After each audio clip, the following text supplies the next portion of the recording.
포용금융과 롤스의 정의론.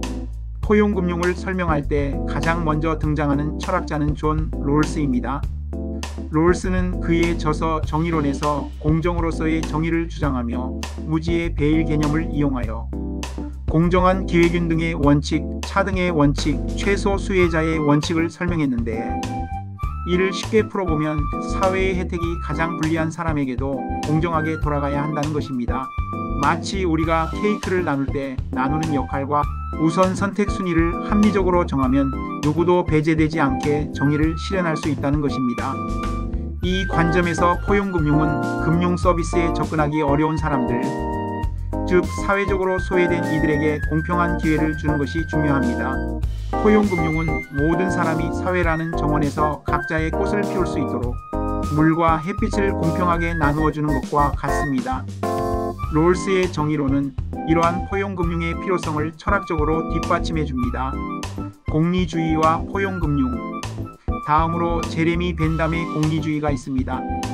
공리주의는 최대 다수의 최대 행복을 목표로 합니다. 금융도 이와 같은 원칙을 따라야 합니다. 즉, 가능한 많은 사람들이 금융 서비스를 통해 혜택을 누려야 합니다는 것입니다. 예를 들어 우리가 한 마을에서 다리를 건설한다고 생각해 봅시다.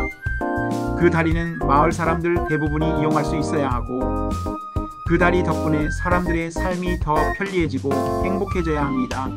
포용금융 역시 이런 다리처럼 많은 사람들에게 혜택을 줘야 한다는 것입니다.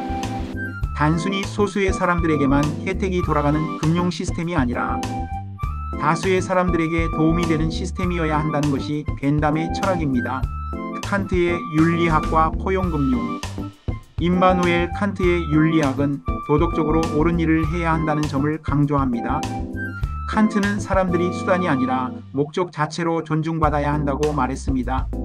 이를 금융에 적용하면 금융기관이 사람들을 단순히 돈을 벌기 위한 도구로만 여겨서는 안 된다는 뜻입니다. 포용금융은 사람들을 단순한 숫자나 통계로 보지 않고 그들의 삶을 개선하기 위해 필요한 서비스로 봅니다. 칸트의 철학은 금융이 단순히 이익을 추구하는 도구가 아니라 사람들의 삶을 더 나은 방향으로 이끄는 도덕적 의무임을 상기시켜줍니다.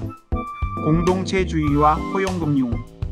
공동체주의는 개인보다 공동체의 가치를 중시합니다. 즉, 개인이 잘 되기 위해서는 그가 속한 공동체가 함께 성장하고 발전해야 한다고 주장합니다. 포용금융도 이와 같은 원칙을 따릅니다. 개인의 금융적 성공은 그 개인이 속한 공동체 전체의 경제적 안정을 바탕으로 해야 합니다.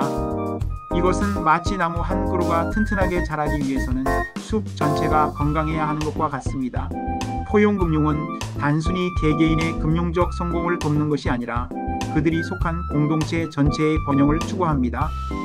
공동체가 함께 성장할 때 그 안에서 개개인도 더 나은 삶을 살 수 있다는 철학적 배경이 포용금융의 중요한 기반이 됩니다. 자유지상주의와 포용금융. 마지막으로 자유지상주의는 개인의 자유를 중시합니다. 각 개인은 자신의 선택에 따라 살아갈 자유가 있어야 한다는 것입니다. 다만 자산 취득 과정에서 정당성이 있는 경우를 말하며 이 경우 처분에 있어 독점적인 자유를 가진다고 합니다. 이때 자유는 남을 해치지 않는 범위 내이며 사회적 책임과 균형을 이루어야 합니다. 강요할 수는 없지만 많이 가진 자가 자발적인 자유 향유로 부족한 자를 포용한다면 진정한 자유를 누리는 포용금융을 선택한 것입니다. 이것은 마치 배를 타고 바다를 항해할 때 각자가 원하는 목적지를 향해 나아갈 수 있도록 나침반을 제공하는 것과 비유될 수 있습니다. 포용금융은 개인들이 자신의 경제적 목표를 향해 나아갈 수 있도록 자유를 주면서도 그 과정에서 필요한 지원을 자발적으로 제공하는 역할을 합니다. 포용금융의 철학적 기반은 이처럼 여러 가지 사상과 맞닿아 있습니다. 각 사상은 서로 다른 각도에서 포용금융의 필요성을 설명하고, 이를 통해 금융이 단순한 돈의 흐름이 아니라 사람들의 삶을 변화시키고 공동체를 풍요롭게 하는 도구임을 강조합니다.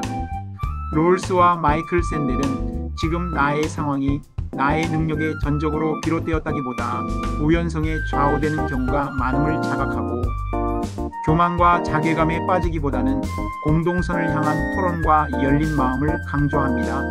포용금융은 마치 우리가 함께 살아가는 사회라는 정원에 뿌려진 씨앗과 같습니다. 이 씨앗은 철학적 물을 머금고 자라서 사회적 책임이라는 햇빛 아래에서 꽃을 피우며 각 개인과 공동체가 함께 성장하는 아름다운 숲을 이루게 될 것입니다. 이로써 포용금융은 단순한 금융 전략이 아니라 철학적 사유와 실천이 결합된 사회적 기여라는 점을 강조합니다.